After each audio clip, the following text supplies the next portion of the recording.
자, 그렇다면 저희가 이슈 TMI 시간 또 준비가 되어 있습니다. 오늘 이슈 TMI 시간을 통해서 또 저희가 시장 전략, 내일 시장, 앞으로의 시장 전략들 세워드릴 텐데요. 자, 오늘 이사님께 바로 한번 여쭤보도록 하겠습니다. 이슈 TMI는 오늘 어떤 이슈 좀 집중을 해주셨는지 네. 이사님 소개 부탁드려볼게요. 오늘 이제 AI 쪽 관련된 뉴스를 조금 이제 준비했는데 같이 한번 볼 수 있을까요? 네네. 혹시? 네. 같이 보도록 하겠습니다. 네. 지금 이제 오늘 국회에 이제 과방위가 네이버를 방문을 했어요. 맞아요. 네. 그래서 오늘 사실 이제 그록3도 공개가 됐기 때문에 살짝 조금 분위기가 이제 AI 소프트웨어 쪽으로 넘어가지 않을까라고 생각했는데 반도체 하드웨어 쪽이 너무나 강합니다. 소장이나 막 그쪽도 네, 막 강했었죠. 너무나 강하죠. 네. 너무나 강하다 보니까 시간이 좀 더 걸릴 것 같아요. 그래서 어쨌든 이제 여야 의원들이 이제 방문을 하게 되면서 이쪽으로 어쨌든 이제 정부에서 좀 힘을 실어주는 그런 흔들이 나올 것 같은데 하이퍼클로버 X 다들 알고 계실 겁니다. 그래서 저는 개인적으로 AI 쪽 같은 경우에는 이제 소위 말하는 가성비 AI, 딥시크 때문에 넘어가게 되면서 가성비 AI로 이제 트렌드가 좀 넘어갔고 그 속에서 이제 네이버란지 최근에 카카오 부각된 이유가 그런 연유라고 좀 생각을 하고 있거든요. 한국형 AI. 라고 생각하거든요. 그래서 아마 이쪽으로 좀 힘을 좀 실어줄 만한 부분이 뉴스라고 좀 생각을 하고 있는데 아시겠지만 경부고속도로 쭉 타고 가다 서울 요금소 지나게 되면 우측으로 보게 되면은 네이버 건물이 보이거든요. 그 사옥에 방문했다 보시면 될 것 같아요. 거기는 이제 5G 같은 경우도 이은 5G라 가지고 이걸 그 주파수 할당받아 가지고 거기도 5G 사업도 이제 진행하고 있고 그리고 거기 로봇 사업도 진행을 하고 있거든요. 그래서 지금 네이버 같은 경우는 앞으로 이 AI 관련돼 가지고 하이퍼 글로벌 X만 볼 게 아니라 이제 로봇도 같이 봐야 돼요. 이게 2023년도에 나왔던 기사인데 이거 같이 한번 보게 되면은 2023년 7월 30일 날 나왔던 기사인데 네이버의 미래는 디지털 로봇. 이게 뭔 뜬금없는 얘기는 할 수가 있는데 네이버가 AI를 한 이유는 결국 로봇이다라고 좀 보시면 될 것 같아요. 그 김상배 MIT 교수 이분인데 이분이 두산 로보틱스 사회이사도 같이 하고 있더라고요. 이분이 어떤 분이냐면은 여기에 나와 있는 기사를 보게 되면 이분이 이제 MIT 기계공학과 교수거든요. 기계공학과 교수인데 2019년도부터 네이버 연구개발 자회사 네이버랩스 기술 고문으로 현재 일을 하고 계십니다. 일하고 계신데 이분이 무슨 얘기를 했냐면은 로봇이 실생활로 들어오기 위해서는 로봇 기술뿐만 아니라 디지털 트윈 기술이 필수입니다. 두 가지 기술을 모두 상용할 수 있는 기업은 네이버뿐이다. 라고 하게 되면서 네이버를 로봇 기업으로 키우기 위해서 지금 현재 계속 연구 개발을 하고 계세요. 그래서 만약에 디지털 트윈이라는 기술이 완성이 되게 된다라면은 아마 네이버 그동안 네이버를 좀 개인적으로 솔직히 안 좋게 봤었거든요. 이 방송을 통해서도 제가 그렇게 좋게 말씀을 안 드렸어요. 왜냐하면은 실적 때문에. 그런데 이 AI란지 한국형 AI 그 로봇에 대한 얘기가 나오게 돼서 이 네이버가 진행하고 있는 이 기술이 부각이 되게 된다라면은 아마 시선을 좀 달리 봐야 되지 않을까라는 그런 생각이 좀 들어요.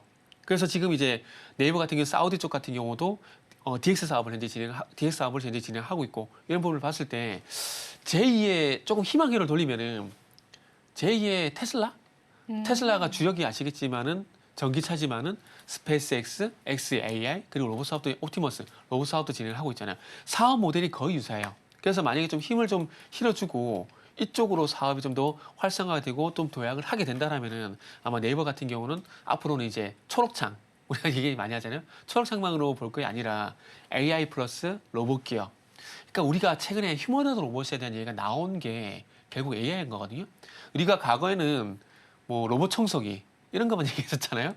가전 로봇 이런 거 얘기했잖아요. 그리고 이제 최근에 많이 와가지고 나온 게 이제 닭 튀기는 로봇, 커피 제조하는 로봇 이런 거 나왔잖아요. 근데 이게 휴머노드 로봇으로 넘어갔거든요. 이게 넘어갈 수 있는 계기가 뭐냐면은 로봇은 자율주행 그리고 자동차는 자율주행이거든요. 자율주행과 자율주행은 같은 맥락입니다. 현대차가 보선 다이내믹스를 인수하는 딴 게 없어요.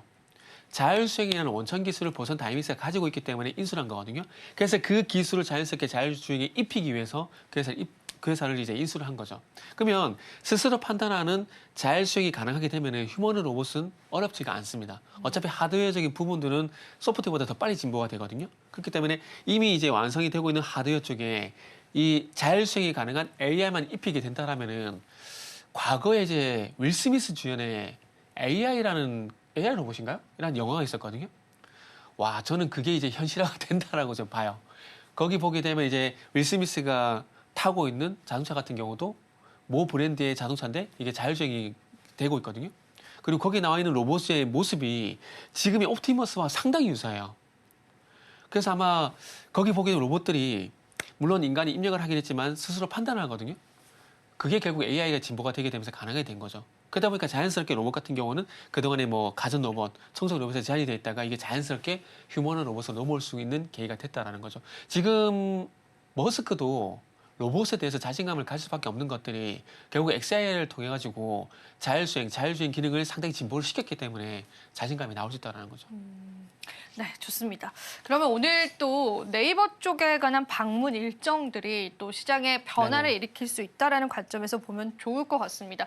근데 실제로 저희가 또 AI 소프트웨어 기업이다라고 한다면은 물론 네이버도 있고 카카오도 있지만 국가적인 차원에서 글로벌적인 차원에서 봤을 때는 조금은 부족하다, 아쉽다라는 면이 있잖아요. 네네. 계속되는 AI 글로벌 패권 경쟁은 이어날 나갈 것 같은데 거기에서 우리나라 기업들의 경쟁력들은 어느 정도 있다라고 보실까요, 이사님? 아직까지 약하죠. 많이 약하죠. 약하죠. 네. 그 조금 전에 제가 그 김상배 교수를 네. 보여드렸는데 이분이 2023년 말까지 로봇을 완성한다고 그랬거든요.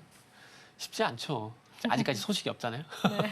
그건 보더라도 아직까지 완성도는 떨어지고 쉽지 않다라는 것들을 반증했다고 저는 판단합니다.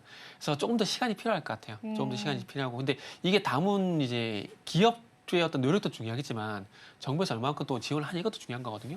그래서 어쨌든 정부와 기업이 콜라보가 되게 되면서 좀 시너지를 낼 수 있는 그런 계기가 됐으면 좋겠어요. 네.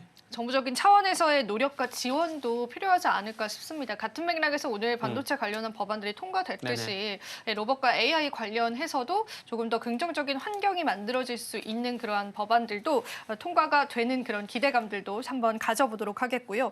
그리고 여기서 또 이제 저희가 오늘 새로운 소식으로 들려왔던 게 한국의 대형 데이터 센터를 건설한다라는 소식이 네네네. 오늘 들려왔습니다. 이 부분 때문에 AI 시장, 국내 AI 시장에 영향력들이 있을지도 좀 풀어보고 싶습니다.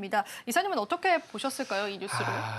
지금이 2월 초순 같은 AI 소프트웨어 분위기였다면 이게 초대박 뉴스예요. 초대박 뉴스거든요.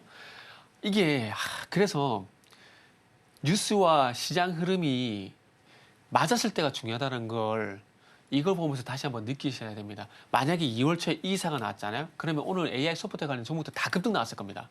막 상한가고 난리였을 거거든요. 근데 지금 분위기가 AI 소프트웨어가 아니라 그러니까 IT 소프트웨어가 아니라 IT 하드웨어 쪽 분위기다 보니까 이 뉴스가 그렇게 부각은 안 된 것 같아요.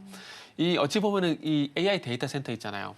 요걸 하게 되면서 부각이 돼야 될 섹터가 뭐였냐면은 일단은 이제 아시겠지만은 LS 그룹주들 그리고 비상발전 관련돼 가지고 GNC 에너지라든지 그리고 이제 그와 관련돼 가지고 AI 소프트웨어 기업들 그리고 액친냉각 기업들 많거든요.